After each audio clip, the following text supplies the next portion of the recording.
warahmatullahi wabarakatuh. Kami dari SMK Negeri 13 Garut, kelas 10 DKP 1 akan mewawancarai Ibu Cici. Apa nama lengkap Ibu? Nama lengkap Ibu Cici Rohayani Tresnaningsih. Pakai gelar tidak?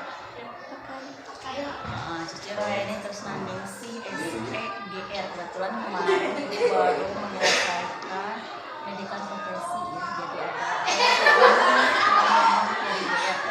guru ya. Lanjutnya. Apakah ada makna di balik nama Ibu? Nama di balik makna nggak tahu ya, tapi yang jelas itu nama itu diberikan oleh kakek Ibu. Jadi yang memberikan nama bukan bapak tapi kakek. Jadi dikasih nama itu aja, nggak ada maknanya. Terus? Kapan dan di mana Ibu lahir? Ibu lahir di sini ya, Garut, 30 Juli 1987. Bagaimana latar belakang keluarga Ibu? Maksudnya? Ibu sudah, apakah Ibu sudah Berkeluarga. Oh gini ya. Kalau itu harusnya mah agak-agak sensitif ya. Ibu menikah tahun 2011. Tapi untuk sekarang kebetulan itu single mom ya. Jadi di tahun 2021 Ibu resmi menyandang tidak ada suami. Jadi sekarang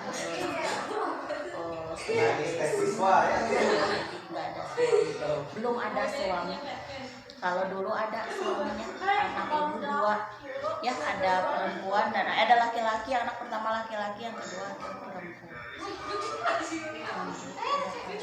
Latar belakang orang tua. tahu nama ayah Ibu?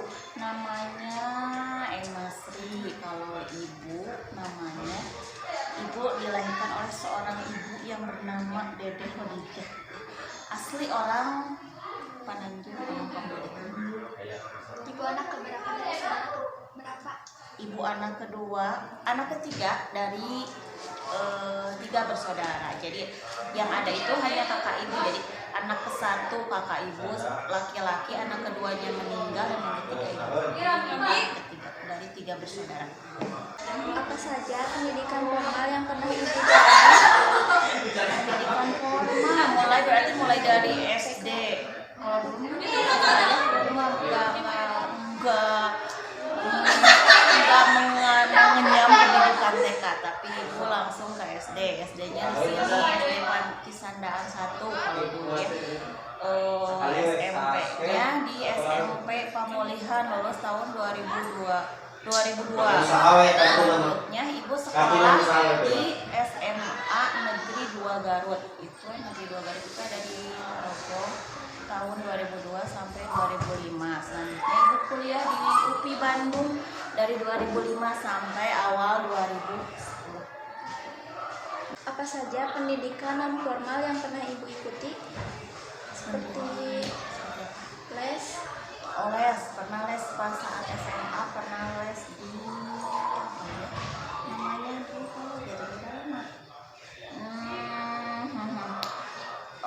Ganesha gitu. Terus di GO Ganesha Operation itu pernah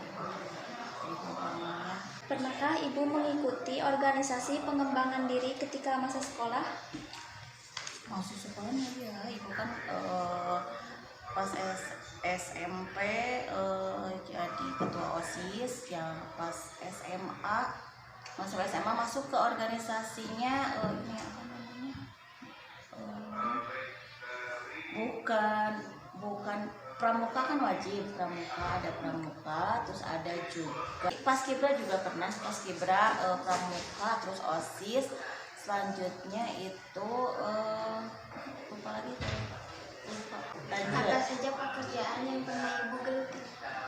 Pekerjaan Ibu itu kerjanya dulu sebelum mengajar di sini pernah bekerja sebagai supervisor di Yohat ya, perusahaan Yohat di Paris Panjapa. Tapi itu tidak terlalu lama, hanya beberapa bulan saja, karena kalau kerja di perusahaan kayak gitu tiap hari Minggu atau hari raya itu tidak libur. Tapi kan kalau ibu pengennya bulan puasa kumpul sama keluarga, lebaran kumpul sama keluarga, ini tidak ada libur, makanya ibu memutuskan untuk resign. Setelah itu ibu kembali ke sini ke pemulihan dan mulai dari 2012 mengabdikan diri di SMK Negeri 13. Kalau pekerjaan selain di sini, ibu juga ada pekerjaan di misalnya di desa. Ibu sebagai bendahara BUMDes Mekar Tanjung di desa Tanjung. Apa saja pencapaian terbesar dalam hidup ibu? Kalau pencapaian terbesar saat ini yang sudah ibu raih ya, saat ini alhamdulillah ibu sudah dikaruniai 2 orang anak, laki-laki dan perempuan. Berarti menurut ibu mah itu adalah hal yang luar biasa ya, sudah pencapaian yang luar biasa. Udah punya anak, karena harta yang paling berharga itu kan adalah anak, tidak ada yang lain lagi. Terus saat ini untuk karir juga alhamdulillah ibu mensyukuri udah sampai di titik ini gitu. Udah walaupun belum masih honorer di SMK Negeri 13, tapi disyukuri saja sampai saat ini masih bisa bekerja di sini, berada di tengah-tengah orang-orang yang baik, dikelilingi orang baik, dan masih bisa bertemu dengan anak-anak ibu yang soleh-solehah ya. Apa yang menjadi kelemahan dan kekurangan terbesar ibu sampai saat ini? Kelemahan berarti ada kelebihan, ada kekurangannya. Kekurangannya apa ya? Kurang teliti, terus apalagi ya, gampang marah ya, belum bisa mengelola emosi. Jadi kalau misalkan ada yang menyulut emosi, selalu gampang marah, kadang tidak bisa mengelola emosi. Apa lagi? Bagaimana ibu memandang masa depan? Masa depan itu kan masa depan kita sekarang itu berawal dari langkah kita yang kita ambil di hari ini. Makanya untuk masa depan ibu tidak terlalu ambil pusing, tapi yang bisa kita lakukan hari ini, kita lakukan yang terbaik di hari ini. Insya Allah nanti ke depannya juga masa depan kita insya Allah akan cerah. Jadi masa depan kita nanti itu ditentukan dengan langkah kita di hari ini. Jadi lakukan aja yang terbaik, yang bisa kita lakukan hari ini, lakukan yang terbaik di hari ini. Jangan menyia-nyiakan kesempatan yang ada di depan. Apa yang menjadi inspirasi terbesar dalam kehidupan ibu?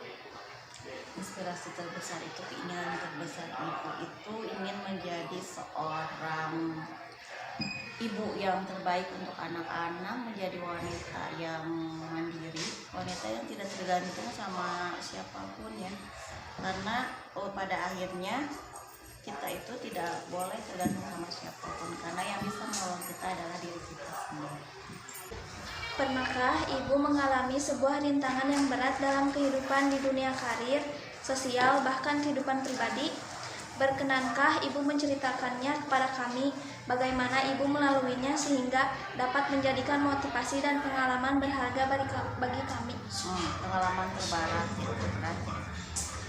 Bagi ibu pengalaman terberat itu ya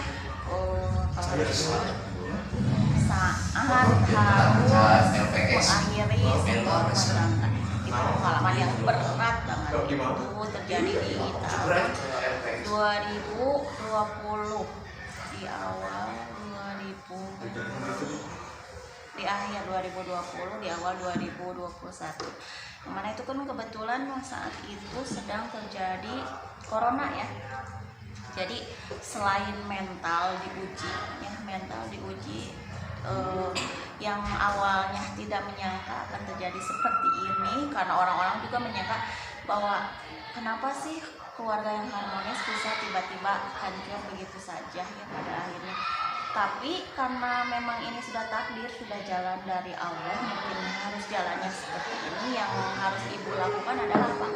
Berserah diri, bahwa yang meyakinkan diri bahwa memang ini yang terbaik, mungkin jalan yang terbaik dari Allah untuk ibu dan keluarga. Di samping itu juga selain mengalami hal diuji mental yang berat, juga ibu diuji saat waktu itu saat lagi puncak-puncaknya corona COVID, ibu dan keluarga juga divonis bahwa memang ibu dan keluarga itu positif corona. Dan waktu itu kan kalau yang misalkan yang corona itu harus di mengasingkan diri di rumah gitu, mengasingkan diri, yang mana keluarga ibu di sini dan ibu mengasingkan dirinya di Garut, di rumah Garut. Kan kalau misalkan saat waktu itu ya, corona itu merupakan hal penyakit yang sangat menakutkan. Karena apa? Karena banyak orang-orang yang meninggal gara-gara penyakit itu ya. Nah di situ juga sama, mental dapat gitu ya, dapat karena gimana, banyak pikiran-pikiran negatif gitu. Seandainya kalau kita meninggal, gimana kalau kita meninggal terus meninggalkan anak, harus gimana. Jadi di situ mental kita itu harus di ujinya. Jadi yang hanya bisa ibu lakukan waktu itu adalah ya selain berserah aja pada yang Maha Kuasa bahwa memang semua ini harus terjadi. Kadang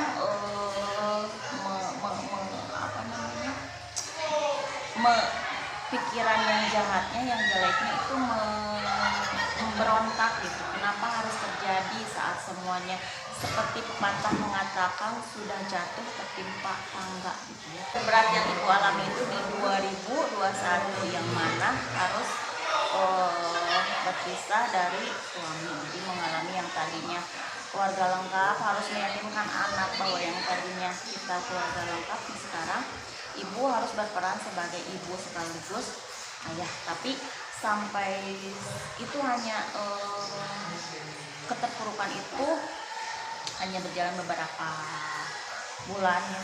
Tapi setelah itu ibu bisa bangkit, meyakinkan diri bahwa memang semuanya itu adalah takdir terbaik yang Allah berikan untuk ibu dan keluarga. Jadi semuanya berjalan dengan biasa aja. Jadi sampai bisa seperti ini itu ya karena kekuatan diri, keyakinan diri, dan juga dari Allah. Kekuatan dari Allah bahwa kita kalau ada apapun yang harus kita lakukan, bukan kita mencari mencari solusi ke yang lain atau cerita ke yang lain, tapi kita serahkan semuanya kepada yang Maha Kuasa, ke Allah aja, berserah diri aja semuanya. Yakinkan bahwa itu memang yang terbaik untuk kita, takdir terbaik untuk kita. Jadi jangan sampai kita menyalahkan, nah seandainya aja kalau enggak itu. Jadi katanya jangan mengatakan seperti itu. Jadi kita harus meyakini bahwa menjalani semuanya, bahwa yakinkan diri kita bahwa ini yang terbaik. Alhamdulillah sampai sekarang ibu masih bisa bertahan ya, masih bisa survive, menjaga anak-anak ya, menjadi wanita yang seperti ini, yang mandiri. Yang awalnya memang ibu semua tergantung sama suami, tapi pada akhirnya ibu yakin bahwa kita itu harus bisa, yang harus pada akhirnya yang harus kita lakukan itu adalah mampu berdiri di atas kaki sendiri ya. Karena semuanya akan pergi meninggalkan kita, tapi diri kita lah yang bisa menolong diri kita sendiri. Apa pesan yang ingin Ibu sampaikan melalui biografi ini terkait nilai-nilai penting perjuangan yang sudah dilalui hingga saat ini? Ya itu tadi, jadi kita itu harus kuat, harus bisa menguatkan diri kita sendiri. Jadi sebelum kita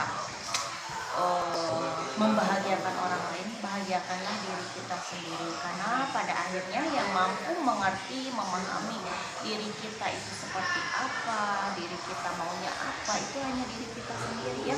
Orang lain mah tidak akan paham gimana carut-marutnya kita ya, gimana bergejolaknya hati kita, tapi diri kita yang tahu, yang paham.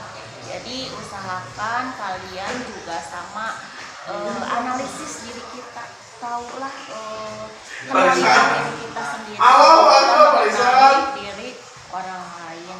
Karena yang menjamin kebahagiaan adalah kita sendiri, yang pada akhirnya kita itu harus bisa membahagiakan diri kita sendiri. Terus juga sebagai wanita, jadilah wanita mandiri ya. Jangan pernah putus asa. Kalau ada setiap masalah, yakinkan diri kita bahwa itu memang yang terbaik untuk kita, takdir dari Allah yang harus kita jalani. Jadi pada akhirnya kita itu harus menerima semua takdir yang terjadi pada diri kita, yakinkan saja bahwa itu memang yang terbaik. Jadi semuanya harus kita jalani dengan ikhlas. Memang awalnya bukannya ikhlas itu berat ya, yang awalnya ikhlas itu bukan ikhlas tapi terpaksa, sudah terbiasa, kemudian terbiasa, kemudian adalah ikhlas. Emang seperti itu yang sudah ibu alami gitu. Jadi hancur-hancurnya itu 2021, alhamdulillah 2022 ibu bangkit dan sampai sekarang ibu masih bisa berdiri sampai sekarang. Ada lagi? Sekian wawancara dari kami. Wassalamualaikum warahmatullahi wabarakatuh. Waalaikumsalam warahmatullahi wabarakatuh.